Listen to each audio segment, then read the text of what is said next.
going to be a little more informal than we had planned, possibly for a larger crowd. But thank you for coming tonight.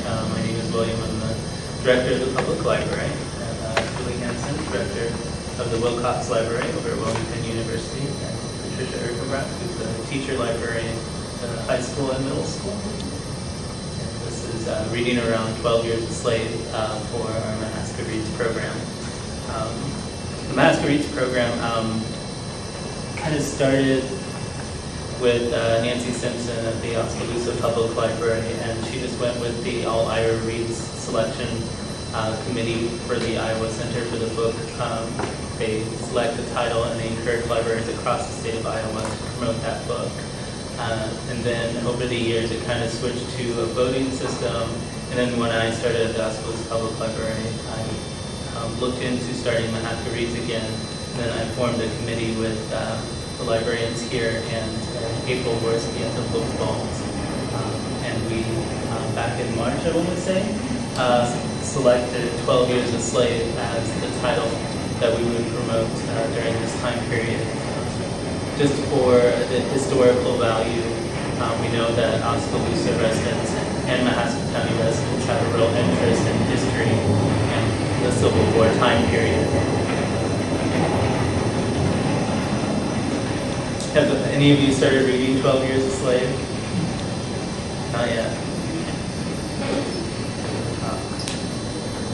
Just a few thoughts on 12 Years a Slave. It's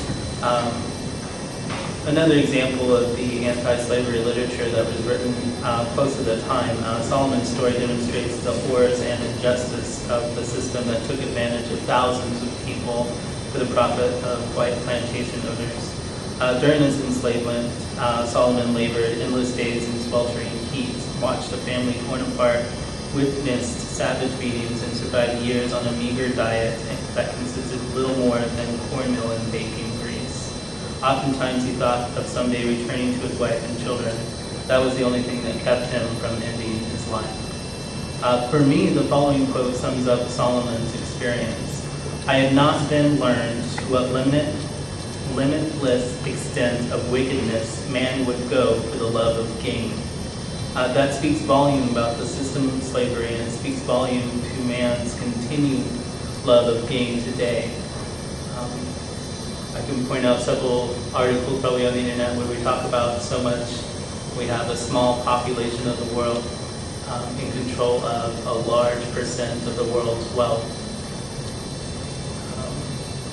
As a middle-class white American in the 21st century, I probably have nothing or very little in my life that compares to the injustice that Solomon and so many others endured because of slavery. However, I and millions of others have much to learn from their stories. Without their voices, how could change have been possible? How can further change be possible?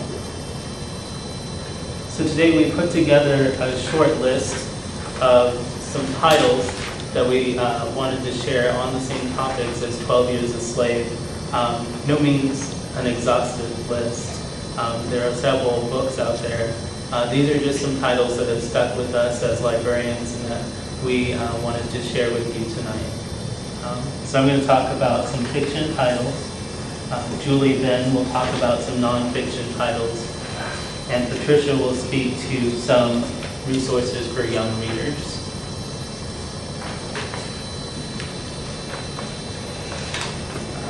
When I was, I think I was a junior in college, I took a seminar course on Toni Morrison, who just, in my experience in that course, I fell in love with Toni Morrison, fell in love with what she was trying to do as an author.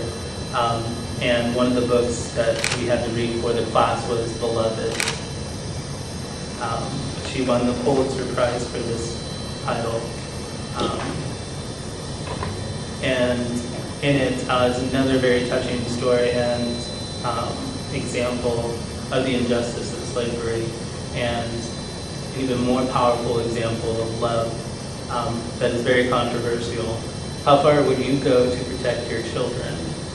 Sethi escaped slavery with her children, and then she thought she was going to be put back into slavery with her children, and so she murdered one of her children because she would rather see that child die, then see it back in slavery.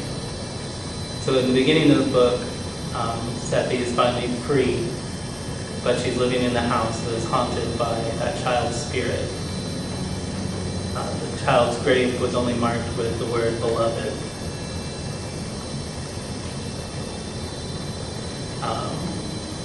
If you're used to a linear story where you follow a plot, you have your beginning, your middle, and your end, this might be a little challenging for you just because it bounces around between the time that Seppi is experiencing this haunting with her child, and then she reflects on the times that she was enslaved.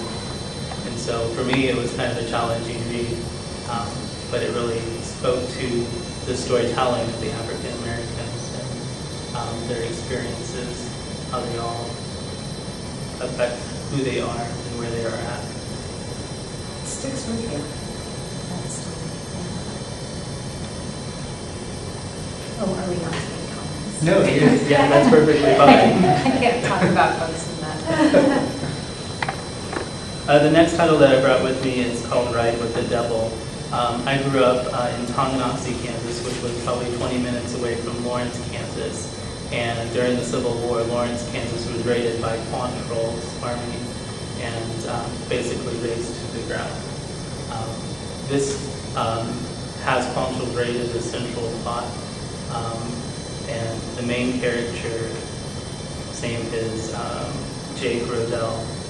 He's 19 years old, and he gets involved with the Confederacy and a movement, and partakes in brutally just going into cities and places and just terrorizing people in the name of the retribution, in the name of slavery in the South. But as he goes through what he does and attacking these towns, he loses friends, he loses family members, and he starts to question his loyalties. The reason why I picked it up, I'm a big fan of Jewel, and in 1999, Ride with the Devil was made into a movie, so I had to go watch it because Jewel was in it. But it's a real interesting story about so the Confederate perspective and how even then some of the Confederates, had very strong opinions, and some of them, like Jake, saw what was being done to people and rethought some of that.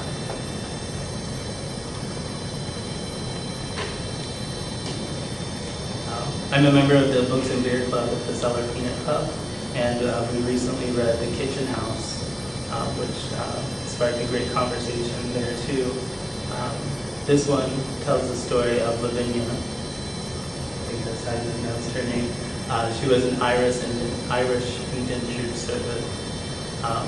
As a child, she came over with parents, I think, who died on the ship.